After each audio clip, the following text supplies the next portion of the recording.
Langit senja menggantung berat di atas desa Blimbingan, Kabupaten Pati, Jawa Tengah. Awan kelabu berarak perlahan, membalut seluruh desa dengan nuansa kelam. Jalanan tanah becek, rumah-rumah kayu berdiri miring dengan jendela-jendela tua yang berdiri tertiup angin. Sebuah bus kecil berhenti di depan gapura. Tua bertuliskan "Selamat datang di Blimbingan". Dari dalamnya turun seorang pemuda berjaket lusuh Arya, 23 tahun. Wajahnya keras oleh kerasnya hidup merantau. Ia menarik napas dalam-dalam, mencium aroma khas tanah basah dan asap kayu bakar yang menguar dari dapur-dapur warga. Tapi ada sesuatu yang lain, sesuatu yang tidak ia ingat dari masa kecilnya. Aura berat dan tekanan tak kasat mata, seolah merayap dari celah-celah hutan alas. Watu Ireng yang membatasi desa itu. Di ujung jalan, Bukarsih, ibunya, berdiri menunggunya dengan mata sembab. Ia segera memeluk Arya erat, seakan ingin memastikan anaknya benar-benar kembali. "Cepat pulang, Lei. Sudah mulai maghrib," bisiknya tergesa, menoleh ke arah hutan seakan takut sesuatu mengintai. Di rumah kayu tua mereka, Pak Taryo, ayah Arya, menyambut tanpa banyak kata. Hanya sekilas pandang penuh beban. Kemudian kembali menekuni rokok kreteknya yang mengepulkan asap tebal. Arya duduk di ruang tamu yang remang. Dinding-dinding penuh lubang, perabotan reyot. Bukan rumah yang menunjukkan keluarga mapan jauh. Dari cerita tentang desa makmur yang pernah ia dengar. Malam turun cepat di Blimbingan. Udara berubah dingin menggigit. Dari sela-sela papan rumah, suara gamelan samar terdengar, seolah dimainkan dari kedalaman hutan. "Kalau malam begini," kata Bukarsih sambil menutup semua jendela rapat-rapat, "jangan pernah buka pintu. Apapun yang kamu dengar, apapun yang memanggil." Arya hanya mengangguk, meski hatinya bertanya-tanya. Tradisi, takhayul, tepat tengah malam. Arya terbangun oleh suara mengetuk pintu kayu pelan, teratur. Suara berat memanggil namanya. "Arya, bukakan." Tenggorokannya tercekat. Ia teringat pesan ibunya, tapi rasa penasaran menari di kepalanya. Tanpa sadar, ia mendekat ke pintu. Matanya menatap ke sela-celah papan. Di luar, dalam kegelapan, hanya tampak sepasang mata merah menyala. Arya mundur perlahan, tubuhnya menggigil. Ia membatin keras-keras, berharap apapun itu pergi. Ketukan berhenti, tapi dari kejauhan, di batas hutan, Arya melihat sosok hitam besar berbulu, lebih tinggi dari manusia biasa, melintas cepat di balik pepohonan. Sosok itu Arya yakin bukan manusia.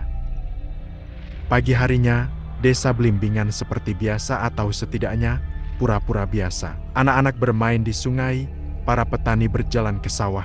Tapi semua mata menghindari pandangannya. Warga berbisik-bisik di belakangnya. Di balai desa, Lurah Marto yang sudah renta berbicara singkat padanya. "Blimbingan bukan lagi tempat untuk orang-orang lupa asal-usul," katanya sambil menepuk bahu Arya dengan tangan keriput. "Terutama, keturunan darah yang diikat janji."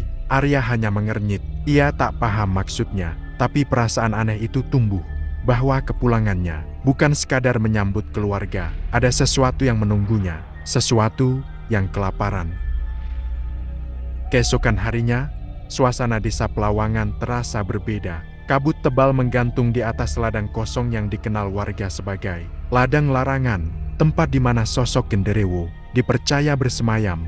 Damar, yang baru semalam menerima peringatan samar lewat mimpi dari almarhum ayahnya, merasa ada sesuatu yang menuntunnya ke sana. Di warung kopi dekat balai desa, Pak Broto, kepala dusun, memperingatkan, "Kalau kau sayang nyawa, Dam, jangan pernah lewat batas Tugu Batu itu." Disitulah kekuatan lamunan genderewo menguasai jiwa orang. Namun rasa penasaran Damar terlalu kuat. Bersama dua sahabat lamanya, Jaya yang berwatak keras kepala, dan Sari yang memiliki firasat tajam, mereka sepakat menyelidiki kebenaran kisah yang diwariskan turun-temurun. Sore itu, mereka berjalan menuju batas larangan. Langit berwarna jingga, angin membawa aroma anyir tanah basah dan sesuatu yang lebih aneh bau darah. Sari sempat berhenti, menggenggam tangan Damar erat. "Aku merasa ada yang mengawasi kita," bisiknya dengan suara bergetar. Di tengah ladang, mereka menemukan sesuatu, sebuah lingkaran batu yang membentuk pola aneh di tanah. Di tengahnya, sebuah sesajen sudah hampir lapuk berisi bunga setaman, darah ayam hitam, dan potongan kain merah yang usang. Damar menunduk, memungut secarik kertas tua bertuliskan aksara Jawa kuno. Jaya membaca keras-keras terjemahan dari kertas itu. "Tumbal terakhir, darah keturunan pengkhianat, untuk membangkitkan Raja Bayangan." Mendadak, tanah di bawah mereka bergetar pelan. Bayangan hitam, besar, mulai membentuk sosok tinggi dengan mata merah menyala dari antara pohon jati yang jaraknya hanya beberapa meter. Sari menjerit, namun Damar menahan bahunya. Kita tak boleh lari, ini yang mereka mau. Ketakutan kita jadi makanan mereka, tegas Damar, meski suaranya sendiri bergetar. Sosok itu melangkah perlahan, suara desis berat keluar dari mulutnya. Suara yang hanya bisa dipahami oleh Damar, suara yang selama ini menghantui mimpinya. Bawa aku tumbal darahmu, atau semua yang kau cintai akan binasa. Damar terdiam, dalam benaknya berkecamuk satu pilihan sulit, melarikan diri dan membiarkan desa terkutuk, atau mencari tahu siapa yang harus dikorbankan, dan kenapa dirinya menjadi bagian dari semua ini. Malam itu, ketiganya berjanji satu hal. Mereka harus membuka rahasia. Siapa pengkhianat yang disebutkan dalam tulisan itu? Sebelum malam bulan mati berikutnya tiba, atau ladang larangan akan berubah menjadi neraka nyata. Mereka tidak tahu, setiap langkah mereka kini diawasi bukan hanya oleh makhluk gaib, tetapi juga manusia yang telah menjual jiwanya pada kegelapan. Desa Gunung Kendit, Kecamatan Kedu, Temanggung malam itu. Suasana desa diliputi kesunyian yang menekan. Udara dingin menusuk hingga ke tulang, dan busan angin membawa aroma anyir yang membuat bulu kuduk meremang. Rian, Denny, dan Sari masih syak dengan kejadian semalam di kebun kopi. Memilih tetap berkumpul di rumah Pak Suraji, seorang tetua desa yang memahami banyak rahasia Gunung Kendit. Pak Suraji, lelaki tua dengan sorot mata tajam namun penuh kewaspadaan, membuka obrolan. Kalian bertiga sudah melanggar batas. Tempat itu bukan hanya sekadar kebun kopi. Itu jalur perjanjian lama, jalur para pengabdi pesugihan. Rian menelan ludah.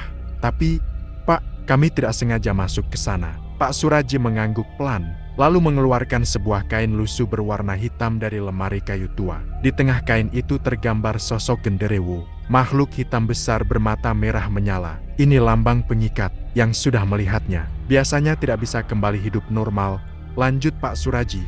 Sari gemetar, lalu, apa yang harus kami lakukan? Pak Suraji memandang mereka lekat-lekat. Kalian harus membersihkan jejak sebelum malam ke-14. Sebelum makhluk itu menuntut tumbal dari kalian sendiri.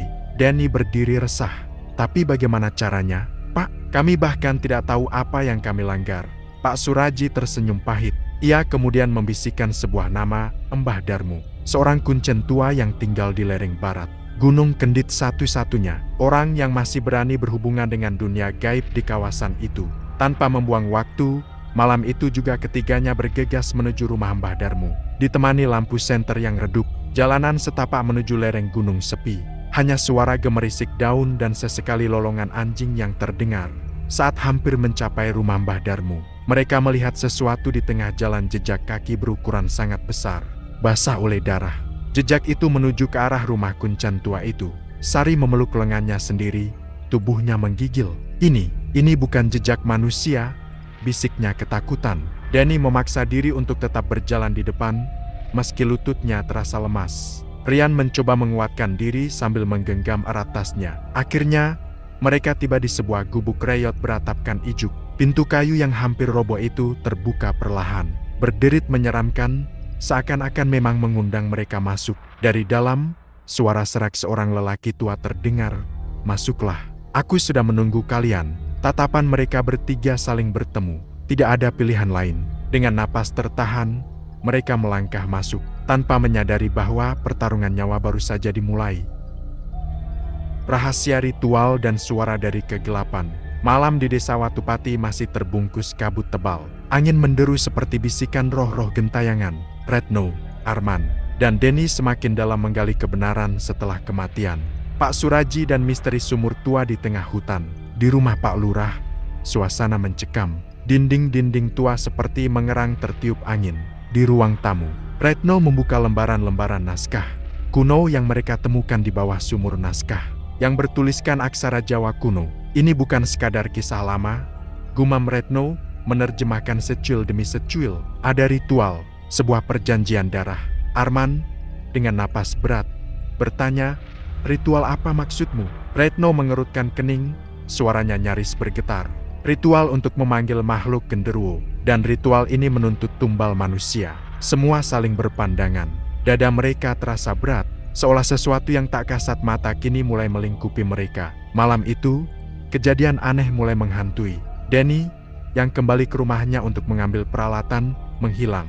Ponselnya tidak bisa dihubungi. Retno dan Arman panik. Mereka memutuskan mencarinya ke arah sumur tua mengikuti jejak langkah terakhir Danny. Kabut makin tebal. Cahaya senter mereka hanya menembus jarak beberapa meter. Di kejauhan, suara tawa berat menggema suara yang bukan milik manusia. BRAKK, sebuah pohon tumbang di depan mereka, nyaris menghantam. Arman menarik Retno mundur. Kita gak sendiri di sini, desis Arman. Tiba-tiba, dari balik kabut, sesosok bayangan besar bermata merah muncul. Genderuwo itu, tubuhnya hitam berbulu, setinggi hampir 3 meter, dengan cakar tajam mengkilap. Retno menahan napas. Dalam hatinya berdoa sekuat-kuatnya. Makhluk itu tidak menyerang. Ia hanya menatap mereka lama, lalu menghilang seolah diselimuti kabut. Mereka menemukan Danny, tersungkur di tepi sumur tua. Wajahnya pucat dan matanya kosong. Ia mengigau, dia memanggilku, dia memanggil semua kita. Retno dan Arman menggotong Danny. Kembali ke rumah, Pak Lurah Danny terus bergumam tentang sebuah nama Pangeran Alaswatu. Retno kembali mempelajari naskah. Ia menemukan bahwa Pangeran Alaswatu adalah nama tokoh gaib kuno. Konon raja dari bangsa Genderuwo. Ia dipercaya menghuni hutan-hutan larangan dan hanya bisa dipanggil melalui ritual darah di sumur sakral. Dan lebih mengerikannya lagi, naskah itu mengatakan barang siapa membangunkan Pangeran Alaswatu, ia akan menanggung kutukan hingga 7 turunan. Keesokan paginya, desa Watupati gempar. Beberapa warga ditemukan pingsan secara misterius. Tubuh mereka membiru seperti dicekik makhluk tak kasat mata. Pak Lurah mulai panik dan menyuruh semua warga mengurung diri di rumah. Namun teror tidak berhenti. Malam itu, suara gamelan kuno terdengar dari dalam hutan, diiringi aroma kemenyan yang terbawa angin. Dari jendela Retno melihat sosok-sosok, bayangan beriringan menuju sumur. Para warga yang seperti kerasukan. Apa yang terjadi? Bisik Retno ketakutan. Arman menggenggam lengannya, mereka dipanggil oleh kekuatan itu. Rencana berani. Retno, Arman, dan Danny yang mulai sadar mengatur rencana. Mereka harus menghentikan ritual ini sebelum desa Watupati sepenuhnya jatuh ke dalam tangan makhluk halus. Mereka mencari tahu di naskah cara memutuskan perjanjian pesugihan. Satu-satunya cara, menghancurkan sumur tua dan membakar benda pusaka yang menjadi pusat kekuatan. Namun tugas itu tidak semudah kelihatannya. Karena setiap malam, Genderuwo mengintai mereka, menebarkan ketakutan dan ilusi untuk memecah persatuan mereka. Di satu malam yang sunyi, Danny hampir jatuh dalam pengaruh makhluk itu. Terdengar suara dari kegelapan yang memanggilnya. Dengan suara almarhum ayahnya, "Anakku, ikutlah, aku di sini." Namun Retno cepat menarik Danny sebelum ia melangkah ke hutan gelap. "Itu bukan ayahmu," teriak Retno. Danny menangis keras, tubuhnya bergetar. Mereka semua sadar, pertarungan sesungguhnya baru saja dimulai. Retno menatap hutan dari balik jendela, menggenggam naskah kuno erat-erat. "Kalau kita gagal," bisiknya, "desa ini akan menjadi sarang kematian selamanya." Dan di kejauhan, dari sumur tua yang terlupakan itu, suara tawa mengerikan kembali terdengar. Angin malam menyapu ladang kosong yang membentang luas di belakang rumah tua Pak Wiryo. Kabut tipis bergulir rendah di atas tanah kering, seperti selimut dingin yang menyelimuti horor yang tak terlihat. Disinilah jejak para tumbal pesugihan ditemukan, ladang yang, menurut legenda, sudah menyerap darah puluhan jiwa dalam ritual hitam. Bagas, Intan, dan Reza berdiri kaku di tepi ladang. Cahaya dari senter kecil yang mereka bawa hanya mampu menembus beberapa meter ke depan. Sebelum ditelan kabut pekat, aroma anyir darah dan bau tanah basah menusuk hidung mereka. Aku merasa ada yang memperhatikan kita," bisik Intan. Suaranya nyaris hilang tertiup angin. Reza menggenggam bahu Intan, berusaha menenangkan meski tangannya sendiri bergetar. "Kita harus tetap tenang. Ingat, kita kesini untuk mencari bukti." Bagas melangkah lebih dulu. Setiap langkah terasa berat, seolah tanah itu menolak kehadiran mereka. Di ujung ladang, sebuah gubuk reyot berdiri, atapnya hampir runtuh, dan pintu kayu tuanya berayun perlahan seirama desir angin. Mereka bertiga saling bertatapan sebelum akhirnya mendekat. Dalam gubuk, begitu mereka memasuki gubuk, bau busuk yang menyengat membuat Intan muntah. Di tengah ruangan, sebuah lingkaran besar terukir di lantai tanah, dikelilingi oleh sesajen potongan ayam hitam, bunga-bunga layu. dan boneka-boneka kecil terbuat dari tanah liat, masing-masing disumpal kain merah. Ini altar tumbal, gumam Bagas. Matanya terpaku pada ukiran lingkaran itu. Reza berjongkok, memperhatikan simbol-simbol aneh di sekeliling lingkaran. Sebagian besar adalah huruf-huruf kuno Jawa kuno, bercampur dengan simbol asing yang tak dikenalnya. Tiba-tiba, terdengar suara lirih, seperti bisikan serentak, membisikkan sesuatu dalam bahasa yang tak mereka pahami. "Kita harus pergi," desis Intan, menarik tangan Reza. Namun Bagas tetap diam. Matanya kosong menatap salah satu boneka tanah liat. Ada sesuatu yang aneh, boneka itu menyerupai wajah manusia yang dikenalnya. Wajah dirinya sendiri. Seketika, gubuk itu berguncang hebat. Pintu menutup sendiri dengan hentakan keras. Lilin-lilin kecil yang entah sejak kapan menyala di sudut-sudut ruangan, kini berkobar liar. Sebuah sosok hitam muncul dari dalam lingkaran. Wujudnya besar, setinggi hampir 2 meter, dengan kulit legam berlapis lendir. Rambut gimbal panjang dan mata merah membara genderewo. Makhluk itu melangkah perlahan menuju mereka. Tiap langkahnya meninggalkan jejak kaki berbau busuk. Pelarian panik. Bagas tersadar dari transenya. "Lari!" teriaknya. Mereka bertiga menerobos pintu yang nyaris lepas dari engselnya. Genderewo meraung keras. Suara parau itu mengguncang dada mereka. Kabut di luar kini makin tebal, membatasi jarak pandang hanya beberapa meter. Mereka berlari secepat mungkin menuju batas ladang. Namun, tiap sudut yang mereka tempuh selalu berujung kembali ke gubuk. "Ini jebakan. Kita muter-muter di tempat." Reza hampir menangis putus asa. Bagas berusaha berpikir cepat. Ia teringat ucapan Pak Mbah Mento, Kuncen Desa, bahwa ladang ini dilindungi oleh jalur lingkar pesugihan. Hanya dengan membaca mantra tertentu, jalan keluar akan terbuka. "Aku hafal mantranya." Bagas mengingatnya dengan samar dalam bahasa Jawa kuno. Kalimat penuh kekuatan leluhur. Dengan napas memburu, Bagas melafalkan mantra itu. "Suko pinaringan, suko sinarengan, mbuka margi, membuka pintu. Ingsun Melayu saka pepeteng iki." Tiba-tiba, tanah di bawah kaki mereka berguncang. Kabut mengerut ke satu titik, membuka lorong samar menuju hutan kecil di pinggiran ladang. Tanpa pikir panjang, mereka bertiga berlari ke arah lorong tersebut. Suara genderewo yang marah meraung keras di belakang mereka. "Selamat." Untuk sementara, mereka akhirnya berhasil keluar dari ladang itu. Napas tersengal, tubuh gemetar, pakaian kotor dan basah oleh keringat dingin. Tapi mereka hidup. Di kejauhan, dari dalam kabut ladang yang kini kembali menutup, suara tangisan lirih dan tawa menyeramkan masih terdengar samar. Bagas menatap kedua temannya. "Ini baru permulaan," katanya dengan suara berat. "Masih banyak yang harus kita bongkar tentang pesugihan ini."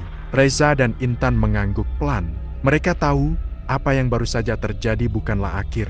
Itu baru gerbang pertama menuju kengerian yang lebih dalam. Dengan tekad yang bulat dan hati penuh ketakutan, mereka berjalan perlahan meninggalkan ladang terkutuk itu, bersiap untuk menghadapi misteri berikutnya. Malam itu, suasana di sekitar rumah tua Pak Arman terasa lebih pekat daripada biasanya. Cahaya bulan seolah-olah enggan menembus kabut tipis yang menggantung rendah. Suara jangkrik berhenti serempak, meninggalkan keheningan yang mencekam. Riko, Dika, dan Lilis berdiri di beranda, masing-masing menggenggam senter dengan tangan gemetar. "Aku yakin, malam ini akan ada sesuatu," gumam Riko, menatap ke arah pekarangan belakang. "Di mana pohon beringin tua berdiri angker?" Dika mengangguk, wajahnya tegang. "Sejak kita masuk ke sini, aku merasa ada yang memperhatikan." Lilis, dengan tubuh kecilnya yang biasanya lincah, malam ini lebih banyak diam. Ia memeluk jaketnya erat-erat, matanya menatap kosong ke arah kegelapan. Tanpa peringatan, angin kencang berhembus, membawa bau anyir yang membuat ketiganya mual. Dari arah beringin, samar-samar, terdengar suara gemeretak, seolah ranting-ranting patah diinjak oleh sesuatu yang berat. Riko menyalakan senter dan mengarahkannya ke sumber suara. Namun yang terlihat hanya bayangan hitam besar yang bergerak cepat di antara pepohonan. "Apa itu?" bisik Dika. Nyaris tak terdengar. Tak ada jawaban, hanya detak jantung mereka bertiga yang saling bersautan. Tiba-tiba, terdengar suara tawa berat, serak, bercampur isak tangis dari arah sumur tua di samping rumah. Lilis menjerit kecil. "Itu suara genderewo. Kita harus pergi." Namun sebelum mereka sempat bergerak, dari balik sumur, sosok tinggi besar berambut gimbal muncul perlahan. Matanya merah menyala, tubuhnya dilapisi bulu hitam lebat. dan dari mulutnya menetes darah segar. Pak Arman yang sejak tadi menghilang, kini muncul dari balik pintu dengan tatapan kosong. Ia berbicara dalam bahasa Sunda kuno yang tidak mereka mengerti, namun nada suaranya jelas mengandung perintah. Riko menahan napas. Dalam kilasan insting, ia tahu Pak Arman sudah bukan manusia sepenuhnya. Ia telah menjadi perantara bagi makhluk pesugihan yang menghantui desa ini. Kita harus keluar dari rumah ini, bisik Riko, menggenggam tangan Lilis. Tiba-tiba, lantai kayu di bawah mereka bergetar hebat, seolah ada sesuatu yang merangkak naik dari bawah tanah. Cahaya lampu mendadak padam. Dalam gelap total, terdengar bisikan ribuan suara, memanggil-manggil nama mereka. Dika mengarahkan senter ke lantai dan melihat retakan besar menganga, memperlihatkan tangan-tangan hitam yang mencoba meraih kaki mereka. Dengan keberanian yang tersisa, ketiganya berlari menerobos kegelapan, meninggalkan rumah tua itu tanpa menoleh ke belakang. Namun di dalam hati mereka, ketakutan mulai bersarang. Mereka tahu, sejak malam itu, tak ada jalan kembali. Arwah pesugihan telah menandai mereka. Malam itu, suasana di desa semakin mencekam. Angin dingin berhembus kencang, membawa aroma tanah basah dan bau rerumputan yang lembab. Di tengah kesunyian yang memeluk desa, sebuah kejadian aneh kembali menghampiri. Rudi, Bagas, dan Dara kini merasa ada sesuatu yang mengikutinya sejak mereka menjelajahi hutan di dekat Pesarian Sunan Muria. Suara-suara aneh yang mereka dengar sebelumnya kini semakin intens, dan hal-hal yang tampaknya mustahil mulai terjadi. Seperti ada kekuatan yang ingin menghalangi mereka mengungkap kebenaran. Setelah bertemu dengan sosok penunggu yang mereka yakini sebagai arwah Sunan Muria, kini mereka diserang oleh teror yang tak dapat dijelaskan. Dara, yang mulai merasa lelah dan takut, berusaha untuk meninggalkan perjalanan mereka. Namun Rudi dan Bagas tetap bersikeras melanjutkan pencarian ini. Mereka tahu bahwa kunci untuk menghentikan semua teror ini ada di tangan mereka. Rudi, aku sudah tidak kuat lagi. Teruskanlah sendiri kalau kau bisa, kata Dara dengan suara gemetar. Matanya yang penuh ketakutan terlihat jelas. Bagas menatap Dara dengan intens, meyakinkannya untuk tidak mundur. Dara, kita sudah sampai sejauh ini. Kita tidak bisa berhenti sekarang. Kalau kita mundur, siapa yang akan mengungkapkan misteri ini?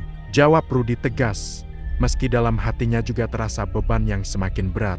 Malam itu, mereka bertiga mendirikan tenda di dekat pohon besar, tempat yang mereka yakini sebagai titik awal terjadinya fenomena ini. Rudi menyalakan api unggun, mencoba mencari ketenangan di tengah hutan yang semakin gelap. Tiba-tiba, Dara merasakan sesuatu yang aneh. Suara gemerisik di balik pepohonan semakin jelas terdengar. Bukan angin, bukan binatang, sesuatu yang jauh lebih mengerikan. Ada yang datang, bisik Dara dengan suara gemetar. Bagas dan Rudi segera berdiri, mengarah ke suara itu. Dari balik pepohonan, tampak bayangan hitam bergerak perlahan. Tangan Bagas meraih pisau yang dia bawa sejak awal perjalanan. Apa itu? Tanya Rudi dengan suara bergetar. Ketika bayangan itu semakin mendekat, bentuknya mulai terlihat jelas sebuah sosok tinggi, berbalut kain putih lusuh, wajahnya tertutup oleh kain yang robek, tangan panjang dengan kuku yang tajam mencengkeram batang pohon. Sementara mata kosong menatap tajam mereka. Saya adalah penjaga gerbang. Suara itu terdengar sangat pelan, namun jelas. Suara yang penuh dengan kebencian dan kekecewaan. Penjaga gerbang? Tanya Rudi, bingung. Gerbang apa? Sosok itu bergerak lebih dekat, dan suara itu kembali terdengar. Kali ini lebih keras. Gerbang yang tidak boleh dibuka. Kalian sudah terlalu jauh. Kini, semuanya akan berakhir. Dara menjerit, sementara Bagas dengan cepat menarik Rudi mundur, menjauh dari sosok itu. Namun, sebelum mereka bisa berlari, sebuah kekuatan tak terlihat menarik mereka kembali, menghentikan langkah mereka. Pohon-pohon di sekitar mereka bergetar hebat, dan suara gemuruh mulai terdengar dari dalam tanah. Ada sesuatu yang sangat kuat yang terbangun, sesuatu yang ingin membunuh mereka untuk menjaga rahasia itu tetap tersembunyi. Apa yang harus kita lakukan? Tanya Rudi panik, matanya melirik ke arah Dara dan Bagas. Jangan lari, hadapi, teriak Bagas dengan penuh keberanian. Ketiganya saling berpandangan, dan dalam diam, mereka menyadari bahwa untuk keluar hidup-hidup dari tempat ini, mereka harus membuka pintu gerbang itu, sesuatu yang tak terbayangkan sebelumnya. Namun, mereka juga tahu bahwa membuka pintu itu berarti melepaskan sesuatu yang lebih besar dari sekedar bahaya yang mereka hadapi saat ini. Tepat di saat itulah, suara tawa gaib terdengar. Tengah malam yang mencekam meliputi desa Kudus, ketika bulan terbenam di balik awan hitam, udara menjadi semakin dingin. Wira, Faris, dan Laiza, yang kini semakin terpaut dalam misteri yang mereka gali, tiba di sebuah rumah tua di pinggiran desa. Rumah itu terletak di tepi hutan, dikelilingi oleh pohon-pohon tinggi yang seakan menelan cahaya malam. "Ini rumahnya?" Laiza bertanya dengan ragu. Ia memandang rumah yang tampak rapuh dan suram, dilapisi oleh lumut dan ranting pohon yang menjalar hingga ke jendela. "Ya," jawab Wira dengan suara pelan, menatap pintu kayu yang tertutup rapat. "Ini adalah tempat yang disebutkan dalam petunjuk yang kami dapatkan." Mereka semua berhenti sejenak. Di sana, di ambang pintu, berdiri sebuah patung kecil yang terbuat dari batu hitam, dengan mata yang tampak menatap tajam ke arah mereka. Ada sesuatu yang aneh tentang patung itu, seolah-olah ia hidup, menunggu untuk menguji mereka. Faris memecah kesunyian. "Kita harus berhati-hati. Ini bukan hanya sekadar rumah tua. Ini mungkin ada hubungannya dengan pesugihan yang mereka bicarakan." Laiza merasakan sesuatu yang ganjil di dalam dadanya. Kegelapan malam terasa begitu mencekam, dan ada rasa seolah-olah mereka sedang diawasi oleh sesuatu yang tak terlihat. Namun, rasa penasaran yang tak tertahankan membuatnya melangkah maju. Ketika mereka melintasi ambang pintu, suara berderit terdengar keras. Pintu itu terbuka dengan sendirinya, seperti dipandu oleh kekuatan yang tak kasat mata. "Mari masuk," ujar Wira, mencoba menenangkan diri meski jantungnya berdebar keras. Di dalam rumah, suasana semakin mencekam. Rumah itu tampak kosong, namun ada hawa aneh yang memenuhi ruangan. Laiza mengarahkan senter ke dalam, menyoroti dinding-dinding rumah yang tampak rusak dan penuh dengan ukiran-ukiran aneh. "Lihat," ujar Faris, menunjuk ke sebuah sudut ruangan di sebelah kiri. Di sana, tergeletak sebuah kotak kayu tua dengan ukiran yang hampir tak terbaca lagi. Kotak itu tampaknya memiliki kekuatan yang sangat kuat. Wira mendekat dan membuka kotak itu dengan hati-hati. Di dalamnya terdapat sebuah buku kuno yang tampaknya terbuat dari kulit manusia, lengkap dengan tulisan dalam bahasa yang tidak bisa mereka fahami. Namun, pada halaman pertama, ada gambar yang mengerikan, gambar seorang wanita yang tampak sedang berada dalam keadaan trans, seolah-olah dia sedang melakukan ritual pesugihan. "Apa ini?" tanya Laiza dengan suara gemetar.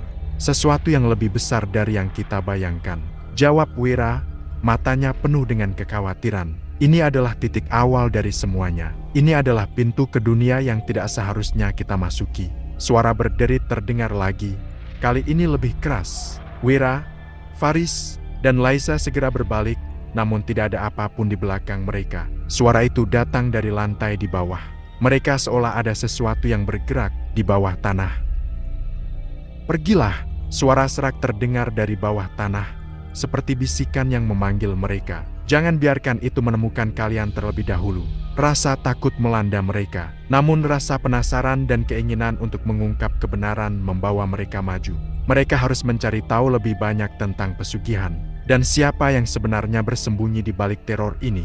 Malam terasa lebih sunyi dari biasanya. Angin hanya berdesir pelan, seolah takut mengusik keheningan yang menyesakkan dada. Lila, Bayu, dan Reza melangkah perlahan di pekarangan rumah tua yang mereka yakini sebagai sumber teror selama ini. Rumah itu milik Pak Wiryo, tetua desa yang konon pernah terlibat dalam pesugihan hitam. Mereka membawa senter, kamera, dan doa yang berulang kali dibisikkan dalam hati.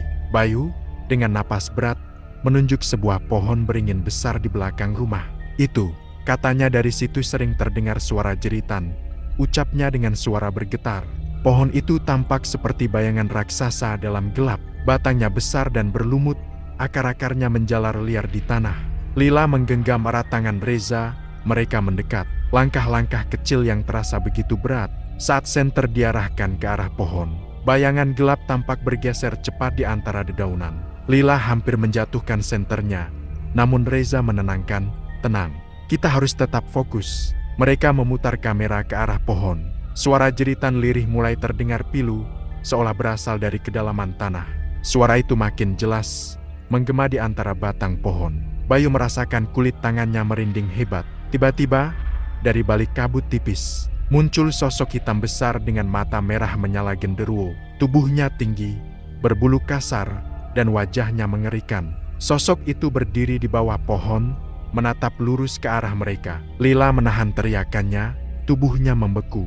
Bayu mundur beberapa langkah tanpa sadar.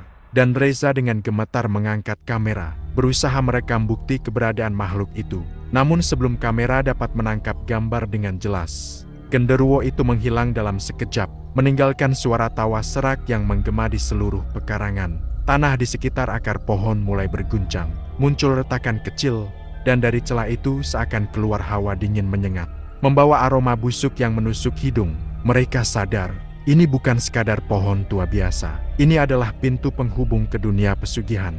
"Bayu, kita harus pergi sekarang," seru Reza dengan panik. Namun sebelum sempat berlari, dari balik pohon, muncul lagi suara lain, suara anak kecil menangis memanggil-manggil nama Bayu. "Bayu, tolong!" Bayu membeku. Itu suara adiknya, Adit, yang sudah meninggal 3 tahun lalu dalam kecelakaan misterius. Lila menarik lengannya keras, membawanya kembali ke dunia nyata. Mereka berlari sekuat tenaga meninggalkan tempat itu. Di belakang mereka, suara tawa genderuwo terus membuntuti, bergema bersama angin malam. Pekarangan itu kembali hening setelah mereka menghilang dari pandangan.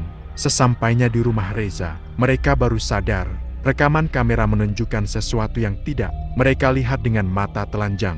Bayangan hitam mengikuti langkah mereka, terus mendekat, semakin dekat. Dan malam itu, ketiganya sepakat ini baru awal dari teror yang sesungguhnya. Tepat di kaki bukit hutan lebat, di mana jalan setapak hanya cukup untuk 1 motor. Dan suara hewan malam menjadi latar mencekam.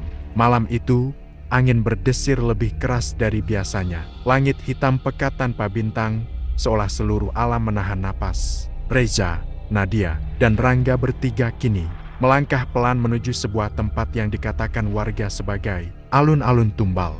Sebuah lahan lapang tersembunyi di balik hutan alas Pawitra. Dengan hanya berbekal 1 senter dan jimat kecil yang diberikan oleh Mbah Wiryo, mereka menembus kegelapan. Langkah kaki mereka terhenti di hadapan sebuah pohon randu besar yang tumbuh tunggal di tengah lapangan tanah kering. Di sekeliling pohon itu, terdapat 7 batu nisan tua tanpa nama, tertutup lumut hijau, dan tampak seperti penjaga gerbang dunia lain. "Apa ini? Tempat ritual pesugihan itu?" bisik Nadia, memegang erat tasbih kecil di tangannya. Rangga, yang sejak awal merasa skeptis, justru kini terlihat pucat. "Aku rasa ini lebih buruk dari yang kita bayangkan." Mendadak dari arah semak-semak, terdengar suara langkah berat, seperti sesuatu yang diseret. Semua langsung membalikkan badan. Namun, senter mereka hanya menangkap bayangan besar yang bersembunyi di balik kegelapan. Genderuwo, bau busuk amis langsung menyergap mereka. Sosok makhluk itu besar, hitam, dengan rambut panjang kusut, dan mata merah menyala perlahan muncul dari balik pepohonan. Tubuh Reza menegang. Ia ingat jelas apa yang diceritakan Mbah Wiryo, kalau kau bertemu makhluk itu, jangan pernah menatap matanya. Namun terlambat, mata Reza dan genderuwo itu sempat bertemu. Dalam sekejap, Reza merasa tubuhnya berat, pikirannya kabur, seolah ada kekuatan tak terlihat yang mencoba menguasai dirinya. "Reza, jangan lihat matanya," teriak Rangga, berusaha menarik Reza menjauh. Sementara itu, Nadia dengan cepat membuka botol kecil berisi air, doa dari Mbah Wiryo, dan menyeramkannya ke arah makhluk itu. Sesaat, terdengar suara desisan seperti ular terbakar, dan genderuwo itu mundur, menghilang ke kegelapan, meninggalkan bau terbakar. Namun, itu belum berakhir. Dari balik pohon randu, kini terdengar suara perempuan menangis. Tangisan lirih namun memilukan. Langkah kaki mungil mendekat seorang anak kecil dengan baju compang camping. Wajahnya tertutup rambut panjang. "Ini bukan manusia," bisik Nadia ketakutan. Anak itu mendekat, tangannya terjulur, matanya kosong. Reza, yang masih setengah sadar, hampir saja mengulurkan tangannya, namun Nadia segera melemparkan segenggam tanah dari makam tua di sekitarnya ke arah anak itu. Sosok itu berteriak melengking, berubah menjadi asap hitam. Ketiganya berlari sekuat tenaga, kembali ke jalan setapak tanpa menoleh ke belakang. Malam itu, langkah mereka diiringi suara tawa cekikikan makhluk-makhluk dari balik hutan. Tawa yang mengabarkan satu hal, teror belum berakhir. Pawitra kini di sebuah rumah tua milik Mbah Wiryo, dukun tua satu-satunya yang memahami rahasia gelap alas Pawitra. Reza, Nadia, dan Rangga tiba di rumah Mbah Wiryo dalam kondisi kacau. Nafas mereka terengah-engah, pakaian mereka kotor, dan wajah mereka penuh bekas goresan ranting. Mbah Wiryo, yang sudah menunggu di beranda dengan sebuah lampu minyak redup, segera membawa mereka masuk. Sudah kuperingatkan, tapi kalian terlalu dalam, gumam Mbah Wiryo seraya menutup pintu berat itu dengan 3 lapis pengunci. Mereka bertiga duduk melingkar di ruang tamu yang remang-remang, dikelilingi bau menyan yang kental. Di tengah ruangan, tergambar lingkaran kuno dari darah ayam yang sudah mengering, sebuah simbol perlindungan. "Apa yang mengejar kami tadi, Mbah?" tanya Reza, suaranya gemetar. Mbah Wiryo menghela napas panjang. "Itu bukan sekadar genderewo biasa, itu adalah jin tumbal. Dia menjaga perjanjian pesugihan yang pernah dibuat di sini.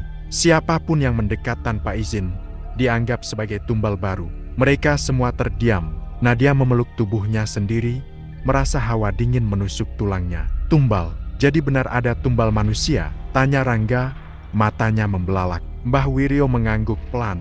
"Dulu, puluhan tahun lalu, seorang kaya dari kota membuat perjanjian di pohon randu itu. Ia meminta kekayaan besar, tapi bayaran yang diminta adalah anak pertamanya setiap 7 tahun sekali." Reza bergidik, teringat sosok anak kecil yang mereka temui di lapangan tadi. "Itu anak tumbal, Mbah, arwahnya terjebak. Dan bukan cuma satu," jawab Mbah Wiryo. Seketika suasana di ruangan menjadi lebih mencekam. Angin tiba-tiba berhembus melalui sela-sela papan dinding, meniup lampu minyak hingga nyaris padam. Dari luar rumah, terdengar suara ketukan keras di pintu. Dag, dag, dag, semua saling berpandangan. Tak ada yang berani bergerak. Mbah Wiryo berdiri perlahan, mengambil seikat ilalang kering dan membakarnya di atas mangkuk tanah liat. Asap putih pekat segera memenuhi ruangan. "Jangan buka mata kalian, apapun yang terjadi," bisik Mbah Wiryo keras. Ketukan semakin keras, kini bercampur dengan suara geraman makhluk besar. Reza meremas kuat tangan Nadia, sementara Rangga menggigit bibirnya menahan ketakutan. Mereka bertiga tetap memejamkan mata. Di sela-sela kepulan asap, suara berat terdengar. "Serahkan tumbal berikutnya." Suara itu bergema dalam kepala mereka, bukan di telinga. Sebuah bisikan yang menusuk jiwa. Mbah Wiryo mulai membaca doa kuno, suaranya dalam dan tegas. Setiap bait doa itu terdengar seperti pertarungan, kadang terhenti oleh suara raungan dari luar, lalu dilanjutkan lagi dengan lebih keras. Beberapa menit kemudian, ketukan berhenti. Suara raungan mereda, keheningan kembali menyelimuti rumah tua itu. Dengan perlahan, Mbah Wiryo membuka matanya dan berkata pelan, "Kalian sudah menjadi bagian dari perjanjian ini." Ketiganya menatap Mbah Wiryo dengan wajah pucat pasi. "Apa maksud Mbah?" tanya Reza gemetar. "Kalian telah dipilih, entah menyerahkan seseorang sebagai tumbal, atau kalian sendiri yang menjadi tumbalnya." Suasana membeku, tidak ada yang bisa berkata apa-apa. Kini, pilihan hidup dan mati ada di tangan mereka, dan waktu terus berjalan. Malam itu, suasana di dalam rumah tua Pak Dargo makin pekat dan menyesakkan. Angin yang berhembus dari celah-celah papan tua membawa bisikan aneh, seolah ada sesuatu yang tak kasat mata mengawasi langkah mereka. Arman, Dini, dan Reza berdiri kaku di hadapan sebuah pintu kecil di ujung lorong. Pintu itu berbeda dengan yang lain, penuh coretan mantra dan bercak merah gelap yang mencurigakan. "Apa ini darah?" bisik Dini, menggenggam erat senter di tangannya. Reza menelan ludah. "Kalau mau berhenti, sekarang saatnya," katanya, suaranya serak oleh ketegangan. Namun Arman, yang merasa sudah terlalu jauh, hanya menggeleng. "Kita harus tahu semua rahasianya." Sampai akhir, mereka mendorong pintu itu perlahan. Derit berkarat menyayat udara saat ruangan terbuka, menampakkan sebuah kamar ritual yang penuh simbol pesugihan. Di tengah ruangan, ada lingkaran garam bercampur tanah liat merah, dikelilingi boneka jerami bertopeng, dan di tengah-tengahnya sebuah meja kayu tua bertabur sesajen busuk. Tapi bukan itu yang membuat mereka mundur selangkah. Di balik meja, ada jejak darah segar yang membentuk jalur aneh memutari lingkaran ritual lalu menghilang ke lubang kecil di dinding. "Ini baru terjadi," bisik Reza, matanya membelalak ngeri. Tiba-tiba, terdengar suara geraman rendah dari dalam lubang. Suara itu dalam dan berat, tak mungkin suara manusia biasa. Suasana mendadak beku. Dini mencengkeram lengan Arman dengan gemetar. "Mungkin itu genderewo," desisnya. Arman mengambil nafas dalam, menguatkan hatinya. Kalau memang ini rumah pesugihan, pasti ada tumbal di balik semua ini. Langkah-langkah mereka berat saat mendekati lubang itu. Reza memutuskan mengambil potongan kayu panjang untuk mengusik lubang. Saat ia menyentuh bagian ujung lubang, dari dalamnya terdengar desisan marah dan sesuatu yang besar bergerak cepat. Senter Dini menyorot sebentuk bayangan tubuh besar berbulu dengan mata merah membara. Mereka mundur serempak, tubuh Reza hampir terjatuh. "Keluar, sekarang!" teriak Arman. Mereka berlari keluar dari kamar ritual itu, mendengar suara berat dari makhluk itu yang mengejar dari balik kegelapan. Suara langkahnya menghantam papan lantai dengan keras, membuat seluruh rumah bergetar. Saat mereka mencapai lorong, Arman menoleh ke belakang sekilas. Ia melihat sekilas, sosok genderuwo itu berdiri di bawah sinar samar tinggi, kekar, dengan tangan bertaring. Namun anehnya, makhluk itu tidak mengejar lebih jauh. Ia hanya berdiri, mengawasi dengan sorot mata penuh amarah dan rasa lapar. Apa yang dia tunggu? Dini tersengal, setengah menangis. Dia terikat pada ritual, dia nggak bisa keluar dari ruangan itu. Kecuali kita membebaskannya, jelas Arman. Mengingat kembali tulisan yang mereka baca di buku mantra di ruang depan. Mereka tahu, selama rumah itu masih berdiri dan ritualnya belum lengkap, makhluk itu akan tetap menghantui dan menuntut tumbal baru. Arman menatap Reza dan Dini dengan tekad baru. Kita harus selesaikan ini. Kita harus hancurkan pusat kekuatannya. Dengan tangan gemetar namun tekad yang menguat, mereka melangkah menuju ruangan lain yang lebih gelap, tempat semua ritual bermula. Malam itu, ketiga sahabat itu sadar mereka bukan sekadar penonton dalam kisah ini. Mereka telah menjadi bagian dari permainan tumbal yang mengerikan, dan pertarungan sesungguhnya baru saja dimulai. Udara di dalam rumah itu semakin berat, seperti dihimpit beban gaib yang tak kasat mata. Napas Arman, Dini, dan Reza memburu, tapi semangat mereka tidak padam. Mereka sadar, hanya dengan menghancurkan sumber kekuatan ritual itulah mereka bisa menghentikan semua teror ini. Mereka bergerak menyusuri lorong gelap, melewati dinding yang dipenuhi coretan simbol pesugihan. Aroma anyir darah dan dupa busuk menyesakkan hidung. Sampai akhirnya, mereka tiba di sebuah ruangan besar di bagian belakang. Rumah ruangan yang tampaknya menjadi pusat segala kengerian. Ruangan itu berlantai tanah. Di tengahnya berdiri sebuah altar batu tua. Di atas altar itu, tergolek sebuah keris berkarat, dikelilingi lilin-lilin hitam yang masih menyala. Meski tak ada angin, Arman mendekat dengan hati-hati. Ini sumbernya, gumamnya. Dini menoleh ke Reza, matanya penuh keraguan. Kalau kita salah langkah, makhluk itu bisa benar-benar bebas. Reza mengangguk tegang. Tapi kalau kita diam saja, dia akan terus menuntut tumbal. Kita harus hancurkan ini. Arman mengeluarkan botol bensin kecil yang mereka temukan di dapur tua rumah itu. Ia menyiram altar dengan cairan itu, lalu menarik pemantik dari sakunya. Tapi saat api hampir dinyalakan, sebuah suara berat menggema dari langit-langit. Bukan begitu caranya. Suara itu mengerang, seperti ribuan bisikan bercampur jadi satu. Dari sudut ruangan, sosok Pak Dargo muncul. Atau lebih tepatnya sesuatu yang tinggal dari dirinya. Tubuhnya sudah setengah hancur. Wajahnya penuh luka menganga, namun matanya bersinar dengan kegilaan. Kalau kalian bakar, semua akan terlepas, raungnya. Arman ragu sejenak, pemantik masih tergenggam erat. Apa maksudmu? Pak Dargo tertatih mendekat. Keris itu bukan hanya segel, itu juga pancingan. Kalau hancur, genderuwo akan bebas sepenuhnya. Tanpa ikatan, Reza menoleh ke Arman, panik. Lalu apa yang harus kita lakukan?